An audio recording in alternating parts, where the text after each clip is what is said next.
Shalom saudaraku yang terkasih dalam Kristus. Salam jumpa dengan saya Pastor Andreas Rustin dalam Renungan Harian Katolik.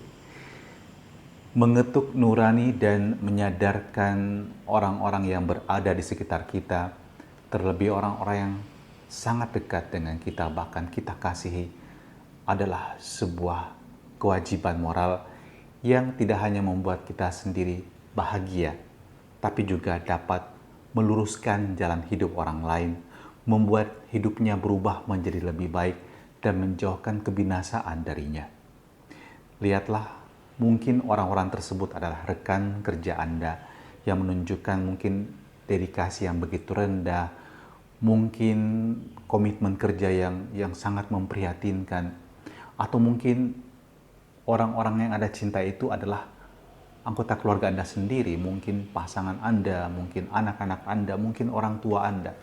Dan pada titik-titik tertentu dalam kehidupan ketika kita menyadari bahwa kita dituntut untuk masuk lebih dalam ke dalam kehidupan orang yang kita cintai dengan memberikan nasihat, memberikan masukan, memberikan teguran, itu semua akan menjadi pengajaran yang sangat baik untuk kehidupan orang yang kita cintai dan membuat dia dapat bertumbuh menjadi pribadi yang lebih baik pula. Mari kita memetik pesan ini dari kitab Kejadian yang dibacakan untuk kita dalam bacaan pertama. Kita beralih mulai hari ini dari kisah Yusuf dan saudara-saudaranya. Dan kita tahu bagaimana nasib seorang Yusuf yang dibenci oleh banyak saudaranya, saudara kandungnya, dan kemudian dia dijual ke negeri yang asing, dia harus merantau. Tapi di sana Allah menunjukkan penyelenggaraannya dan Yusuf ternyata menjadi seorang yang penting dalam kerajaan Mesir.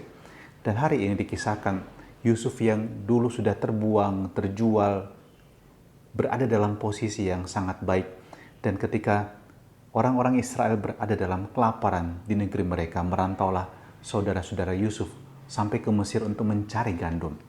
Dan singkat cerita, Yusuf mengenal saudara-saudaranya yang dulu berbuat jahat padanya.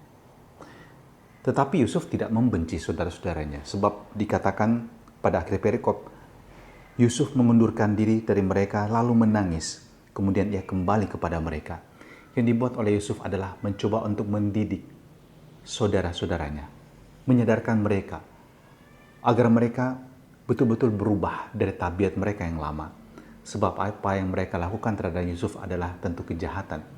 Dan Yusuf mendidik mereka dengan caranya sendiri, dengan meminta mereka pulang ke rumah mereka, tapi salah satu saudaranya harus ditahan di sana untuk membuktikan bahwa mereka adalah orang-orang yang baik dan benar.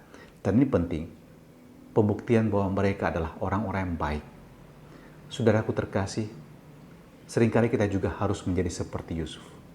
Kadang-kadang kita harus menjadi sedikit tega untuk dapat mendidik orang-orang yang kita cintai.